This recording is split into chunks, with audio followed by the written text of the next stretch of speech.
গাজীপুরে টঙ্গীতে সড়ক দুর্ঘটনায় এক শিক্ষার্থীর মৃত্যুর প্রতিবাদে ঢাকা ময়মনসিংহ মহাসড়ক অবরোধ করে বিক্ষোভ করছেন সহপাঠী সহ অন্যান্য শিক্ষার্থীরা। এতে মহাসড়কের দুপাশে যান চলাচল বন্ধ হয়ে সৃষ্টি হয়েছে তীব্র যানজটের।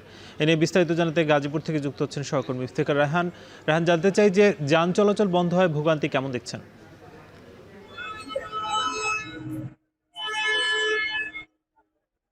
সাকিব, আজকে সপ্তাহের প্রথম দিন এবং এই যে সকাল থেকেই যে শিক্ষার্থীদের যে আন্দোলন, সেই মহাসড়ক বন্ধ করে দেওয়ার ফলে কিন্তু ঢাকা ময়মনসিংহ মহাসড়কটি কিন্তু একেবারেই অচল হয়ে পড়েছে। এই মুহূর্তে যদি ঢাকা ময়মনসিংহ মহাসড়কের যদি চিত্র যদি বলি, একদম গাজীপুরা বাস স্ট্যান্ড এলাকায় যেহেতু অবরোধ করা হয়েছে, যে কারণে গাজীপুরের চান্দনা চৌরাস্তা পর্যন্ত একদিকে যেমন মহাসড়কের ঢাকামুখী লেনে যানজট রয়েছে, তেমনি ঢাকা থেকে যে সকল গাড়িগুলো আসছেন সেই যানবাহন কিন্তু ছাড়িয়েছে প্রায় এয়ারপোর্ট পর্যন্ত, অর্থাৎ রাজধানী বিমানবন্দর পার হয়ে গেছে যানজট।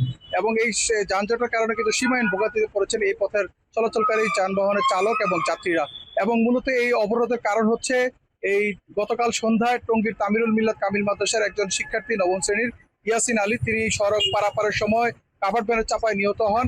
এবং এর আগেও কিন্তু এই ঢাকা ময়মনসিংহ মহাসড়কে বেশ কয়েকজন শিক্ষার্থী কিন্তু নিহত হয়েছে রাস্তা পারাপারের সময়, যে কারণে শিক্ষার্থীরা আজকে সকাল থেকে আন্দোলন করছেন। এবং শিক্ষার্থীরা যেটি দাবি করছেন যে এই মহাসড়কটি বিআরটি প্রকল্প হওয়ার পরে পূর্বের যে কয়েকটি যে ফুট ওভারব্রিজ ছিল, সেই ওভারব্রিজগুলো কিন্তু অপসারণ করা হয়েছে, নতুন করে ফুট ওভারব্রিজগুলো কিন্তু চালু করা হয়নি, যে কারণে ঝুঁকি নিয়ে প্রতিনিয়ত মহাসড়ক পাড়ি দিতে হচ্ছে শ্রমিক এবং শিক্ষার্থীদেরকে, যে কারণে প্রায় প্রতিনিয়ত এই মহাসড়কে কিন্তু দুর্ঘটনা ঘটছে। এবং এই দুর্ঘটনা রোধে দ্রুত যেন এখানে কার্যকর একটি ফুট ওভারব্রিজ ব্যবহার করা হয়, দেওয়া হয়, এবং এখানে যেন স্পিড ব্রেকার সহ যে ট্রাফিক পুলিশের সার্বক্ষণিক ব্যবস্থার দাবিতে কিন্তু তারা সকাল থেকে আন্দোলন করছিলেন। এবং শিক্ষার্থীরা এক পর্যায়ে বলছিলেন যতক্ষণ পর্যন্ত জেলা প্রশাসক কিংবা সিটি কর্পোরেশনের প্রশাসক এই জায়গাটিতে না আসবেন এবং শিক্ষার্থীদের সাথে আলোচনা না করে সঠিক একটি সময় নির্ধারণ না করবে যে কতক্ষণ নাগাদ কত দিনের মধ্যে তারা এখানে ফুট ওভারব্রিজ কিংবা একটি এই মহাসড়ক পারাপারে স্থায়ী সমাধান করবেন, সে আশ্বাস না পাওয়া পর্যন্ত তারা মহাসড়ক ছাড়বেন না বলে তাদের অবরোধ চালিয়ে যাচ্ছিলেন।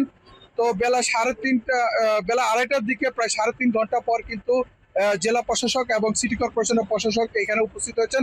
এবং এই মুহূর্তে তামিরুল মিল্লাত কামিল মাদ্রাসার ভিতরে তাদের বৈঠক চলছে। এবং এই বৈঠকের মাধ্যমে কিন্তু বৈঠক শুরু হওয়ার পরে কিন্তু এখানে মহাসড়ক স্বাভাবিক রয়েছে, তবে মহাসড়কে এই মুহূর্তে প্রচন্ড যানজট রয়েছে এবং সীমাহীন ভোগান্তি রয়েছে। এই ছিল আমার কাছে গাজীপুর থেকে মহাসড়ক অবরোধের সবশেষ তথ্য।